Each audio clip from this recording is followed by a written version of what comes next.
Ito na naman tayo, mga batang Abu Dhabi. So ngayon magluluto ako ng tulingan. Ito yung binili namin ng isang araw ni Arlene. Tapos ito na yung ingredients niya. So isasahin ko lang yung tulingan ngayon. Ulam namin. Actually ayaw ni Arlene ng tulingan kasi masyado siyang madugo at saka malansa. Kaso favorite ko naman to yung sinaing na tulingan. Kaya I'm sure ako lang yung makakaubos nito at kakain ito. So iba na lang yung may ulam ni Arlene at saka ni Sky. Si Sky kumakain din ito pero konti lang. So umpisa ko na magluto kasi baka magka tao dito sa kusina. Sasamantalahin ko na habang solo ko pa. Tapos gumising ako ng maaga kasi inihatid ko na si Sky sa school. Dahil maaga pa, wala pang tao dito sa kusina. Ayan, nagayat ko na yung mga ingredients. Sibuyas, bawang, luya. Tapos lalagyan ko lang ng asin at saka paminta. Pagsasama-samahin ko lang dito sa lutoan na to yung tulingan, then tubig. Mas masarap to kung may tuyong kalamyas tapos dahon ng saging, kaso hindi na ako bumili.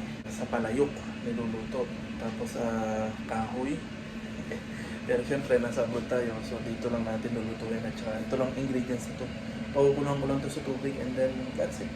Okay na yan. Yan, okay na. Napaghalo-halo ko na yung kailangan. Lalagyan ko na lang ng tubig. Sarap nito yung may belly pa eh. Yung laman at saka taba ng baboy. Kaso, pag na lang, ng budget eh. Okay, naisalang ko na. Pakukuloan lang yan hanggang sa lumambot. Okay na yan. Okay, so iintayin lang natin na lumambot yung isda. Pakukuloan ko lang yun hanggang sa lumambot ng napakalambot and then tapos na. So iglib muna ako kasi antok na antok pa ako. Maaga akong gumising. Gawa ng inihahatid ko si Sky. Si Arlene niya tulog pa ako. Hindi pa namin alam kung saan kami pupunta ngayong araw na to. Wala na naman kaming budget kung kami may pupuntahan na paggagastusan o kakain sa labas. So tingnan natin kung saan kami pupunta mamaya. So iglip muna ako guys. Naalala ko nga pala, hindi ako pwedeng umiglip kasi meron akong sinaing na isda. Kaya magtsatsaa muna ako habang naghihintay. Tsaa muna tayo at saka Netflix. Nood muna tayo.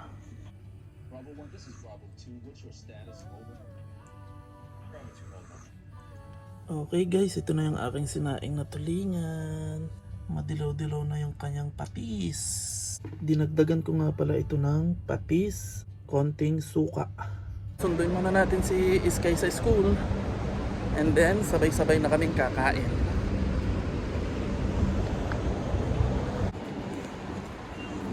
Sakto, masarap ang ulam ngayon. Sinaing na tulingan at si Mrs. nagluluto ng salmon at beef. Yung beef bigay sa akin nung kasama ko sa trabaho. Yun yung mga tira-tira. Pag naggagayat sila.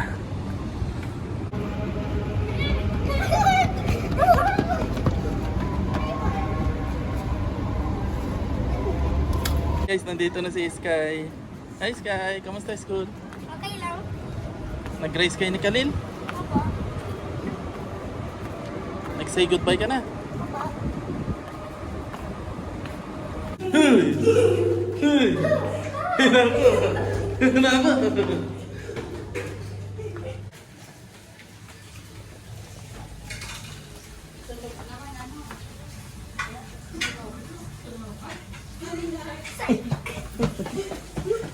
Guys, tapos na magluto si Arlene. Arlene, anong niluto mo? Ito, beef. Beef. Sasangag ko ito. Guys, ito yung beef na binigay sa atin ng kasama ko sa trabaho. Yan yung mga tira-tirahan pag naggagayat ng beef. Tapos minsan salmon, di ba? Sis, kayo na sa'yo? Wah. May lulutuin pa si Arlene kasi magsasangag siya ng kanin. Yung pinaglutuan ng beef, doon niya isasangag yung kanin para masarap. At yung pinag-uusapan namin, totoo guys, mga way back 2006, libre lang dito yung mga pinaggayatan ng manok, katulad ng laman loob, chicken skin, ulo, paa, yan, ganun. Tapos sa salmon, yung ulo ng salmon, yung mga belly-belly, yung mga tira-tira, libre lang dati yan dito eh. Pero ngayon, dahil nalaman nilang kinakain ng Pilipino at maraming Pilipino yung humihingi dun sa mga supermarket ng ganon, pinagbibili na rin nila. Ngayon na for sale na. Pero mura lang naman. Pero dati libre talaga yun. Hintayin lang natin si Arlene sa pagluluto niya ng sinangag para sabay-sabay na kaming kumain. Lagi kasi kami nga sabay-sabay kumakain. Kami nga tatlo. Okay, tapos na yung niluluto ni Arlene. Ito na yung sinangag. Sky, kakain na tayo. Papa. Alright, ito yung ulam namin. Yung sinaing kong tulingan at saka yung beef. So, kain na tayo. Nasa yung mga sandok. Sky, masarap? Yummy? Luto yan ni Mama. Mama, sarap. Bigyan ko ng gulay. O naman. Mama. Sabi ko na sa iyo, Tapos na kaming kumain at ito, nag-aayos kami ng mga bote na walang laman na pinag-inuman. Kasi may kaibigan kami na pagbibigyan yan. Nire-recycle kasi dito yan. Plastic bottle. So sayang din, pag naipon din pera, binibigay na lang namin sa aming kaibigan. Diba, Sky?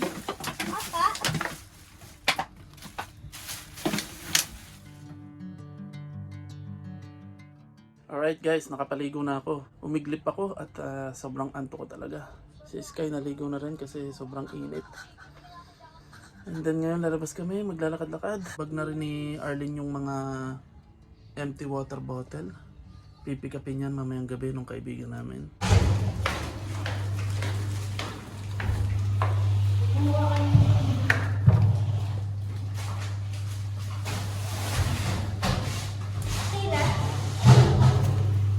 Alright, nandito na kami sa labas. Maglalakad-lakad kami kasi walang magawa sa bahay. Hindi naman kami makakakain o makakapamasyal kasi wala kaming budget. Wala pang sahod. Kaya lakad-lakad muna kaming tatlo. Dito lang naman sa may Abu Dhabi Mall.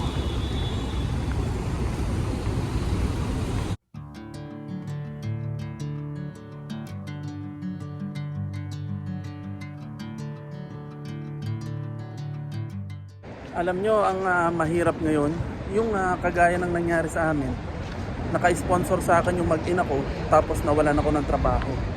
So lahat kami cancel visa. Lahat kami pare-parehas umexit, tatlo sabay-sabay. Kaya ang naging solusyon, nagtrabaho si Arlene, si Mrs. Tapos nagtrabaho ako. Si Sky na lang yung i-sponsor na namin. So yun ang pinakamabisang mangyari. Unless makakuha ulit ako ng mataas na sahod, 4,000 pataas, may sponsoran ko sila parehas. Kaso magiging problema ulit pag natanggal ulit ako sa trabaho. Kaya mas maganda siguro, parehas kaming may trabaho ni Mrs.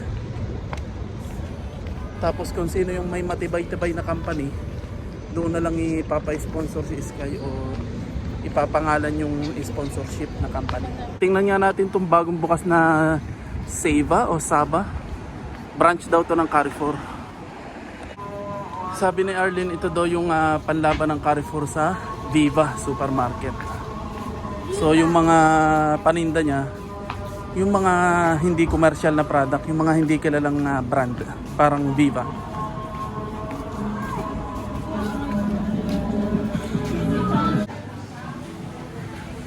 $2.49 lang ang popcorn.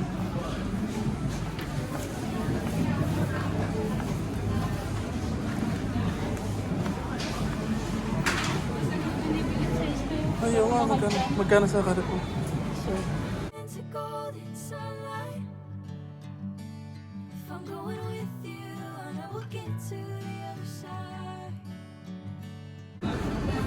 Kagayang-kagaya ng Bibay, ano? Pati merchandise. Love moving through me like wildfire. Sampo lang yung cheese. Malaki na. Mozzarella. Itlog. 13. Laro saan? 13 itlog, oh.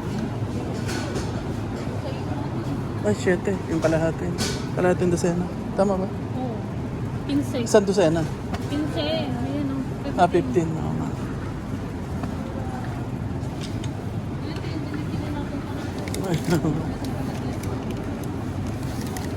Ano yan, Sky? Hindi ah. Diba sasabihin ko? Meron ka? Ano yan? Yung manok 10 lang. No? Fresh.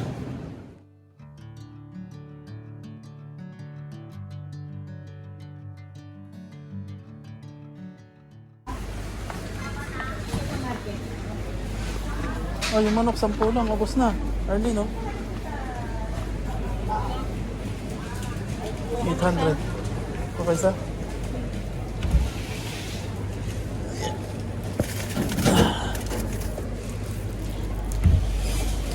$800, 10 lang. Nasa Sky, kuha ka na ng candy. ng ano to? Ano, ilang kilo yan? Ilang 700. 700. Ito na, 800. Ano pa to? Shara. May nakita kong candy. 2 dirham? Ay, ayos ah. Dos lang yan? Kuha tayo ng ano, wait lang. Yung plastic ng ano. Ah, ano na ako? Pipila na ako.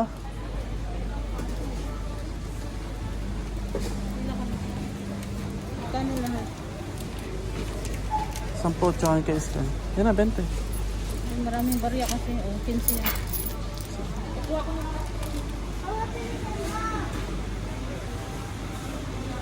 Okay, tapos na kaming bumili sa Sepa. Medyo rush at saka maraming tao. Hello. Masarap ba? Masarap yung marshmallow? Apo. Ay, ang haba ng pila sa Sepa. Ang daming tao. Palibasa, mura lang yung mga bilihin. Never the same. Tama nga si Arlene, yung Seva, copycat ng Viva. Sabi nga daw ng Carrefour, yun yung pantapat nila sa Viva. Parehas nga.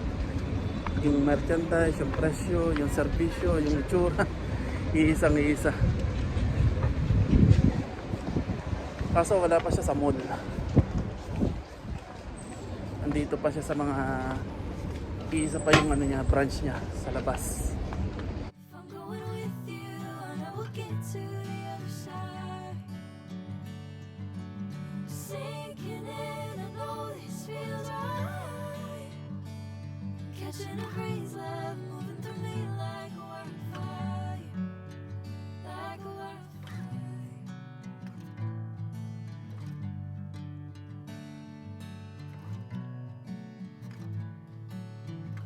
Hey guys, nandito na kami sa Abu Dhabi Mall. Maglalakad-lakad.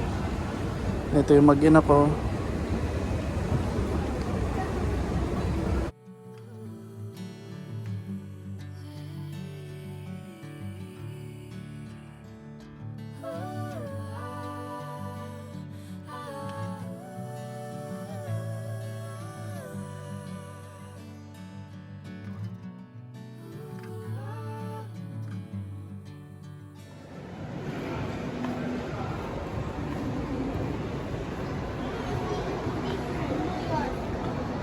May nagsara na ito. Oh, aldo ang bubuksan.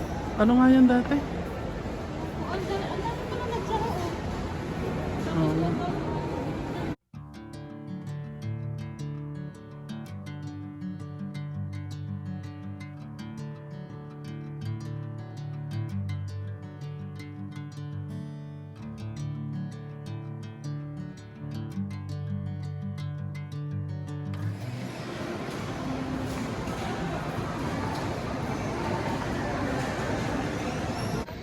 Lumabas na kami sa Abu Dhabi Mall. Okay na kami. Pauwi na kami. As usual, mainit kasi humid pa rin. Kukunti na talaga yung mga turista sa bandang Abu Dhabi Mall. Dati nung around 2010, sobrang daming turista. Ang dami laging tao dun sa Abu Dhabi Mall. Laging dumog din ang tao. Ngayon, kukunti na rin talaga. Daan ng kaming park dito. Maglalaro daw muna si Sky. Ganito yung wala sa Dubai, mga ganitong park para sa mga bata, libre. Pag ganitong mga bakanting lote sa Dubai, ginagawa nilang parking area, yung bayaran, yung 10 dirham per oras, mga ganyan. Pero dito sa Abu Dhabi, ginagawa naman nilang park. Lumilipad sa ingay. Lumilipad sa ingay. Meron pala ditong Filipino restaurant, oh. Fusion Pinoy, tapos House of Tea. Tapos sa kabila, 1914. Stop over muna para uminom ng tubig. Masyadong mainit.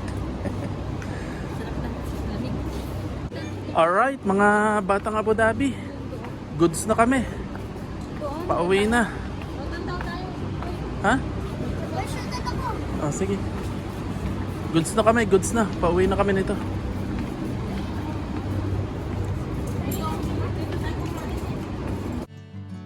Sinking in, I know this feels right. Catching a breeze, love moving. Okay, bibili muna kami ng pechay bagyo. Panlahok sa aming lulutuin bukas na ulam. Okay, walang pechay bagyo. Meron doon kaso ano na, luma na. Hindi na fresh, hindi na maganda. Dito sa kabila sa tindahan ng gulay or sa Metro Manila Supermarket. So, check namin dito. May gusto kaming bilhin, tinapay at saka yung ano, gatas. Kaso wala nga pala kaming pera. Napaawa naman ako sa sarili namin. wala kaming pera.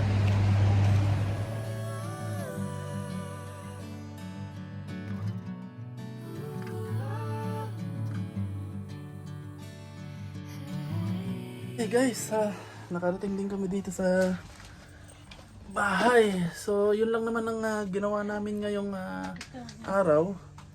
Wala naman kaming budget kaya naggala-gala na lang kami. Papunta kami dun sa Ceiba na copycat ng Viva. And then pumunta kami sa Abu Dhabi Mall. Lakad-lakad, tingin-tingin. Bumalik na rin kagad kami. Tapos yung along the way, marami kami nakitang Filipino restaurant. Siguro sa sahod namin na pupunta kami sa isa sa mga yon. And then yun, umuwi na kami. Dumaan muna kami sa Metro Manila para bumili ng pechay bagyo para sa lulutuin ni Arlene. So paano guys, see you na lang sa susunod naming video. Huwag niyo pong kalilimutan mag-like and subscribe sa aming channel.